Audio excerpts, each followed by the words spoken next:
President Yoweri Museveni's first 2 years of a renewed term in office have been dogged by health concerns, ranging from Parliament's delay to pass the 2012-2013 budget, protesting failure by the executive to allocate resources to enhance health workers' salaries, to outbreaks of the deadly Ebola and Marburg viral diseases. The standoff in Parliament was led by members of the Health Committee that is chaired by Workers MP Dr. Sam Ryomoki. The MPs stood their ground, asking government to find 260 billion shillings to recruit over 5,000 health workers and raise the salaries of current staff, failure of which they vowed not to pass the budget. We want a clear-cut strategy that we are allocating this amount of money.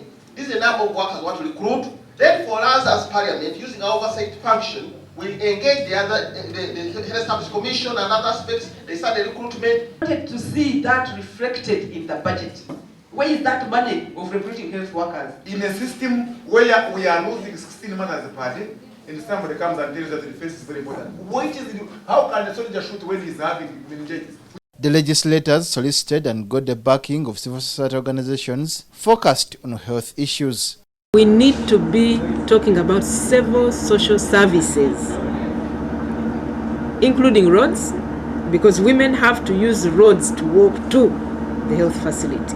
After a prolonged haggle with the executive characterized by bribery allegations and disorganization in the legislators' camp, government finally agreed to increase the health budget for the 2012-2013 financial year by 39 billion shillings. This was to cover salary increment for staff at lower health centers. Budget allocation to the health sector still falls short of the Abuja standards that were set for African countries, because we are still vacillating between 7 and 8%, as opposed to 15% that has been recommended for the African states. As the bickering over budgetary allocations went on, news came through that a number of Ugandans had died after the deadly Ebola fever struck Kibale district in the Bunyoro sub-region and Bombo in Ruero district. The ferocity of the disease had last been seen during another Ebola outbreak in Bundibujo in 2007. A quarantine was ordered and special treatment centers set up at Kagadi Hospital in Kibale and Mulago National Referral Hospital in Kampala. A 4-year-old baby was brought in by a mother and an uncle. This 4-year-old baby lives in Kibale, goes to a boarding nursery school in Kibale, and the best friend is admitted in Kagadi Hospital.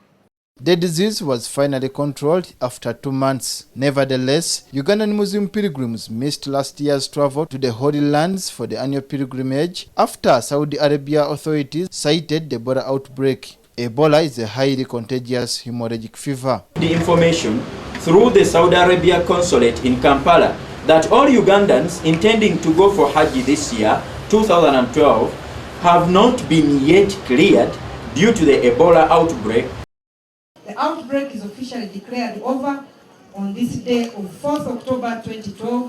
Soon after the World Health Organization declared Uganda Ebola-free in October 2012, another deadly viral outbreak was reported in the Kigezi district of Kabale. Unlike Ebola, the Marburg outbreak was reported in a number of other districts, including Ibanda, Kabarole, and parts of Mbarara. And the Ministry of Health would like to inform the general public that 1, in case they see any case suspected and any case presenting with bleeding, with fever, headache, joint pains, bleeding from any of the body openings, the ears, the nose, the gums, the anus and the skin, they should report such a case to the nearest health facility.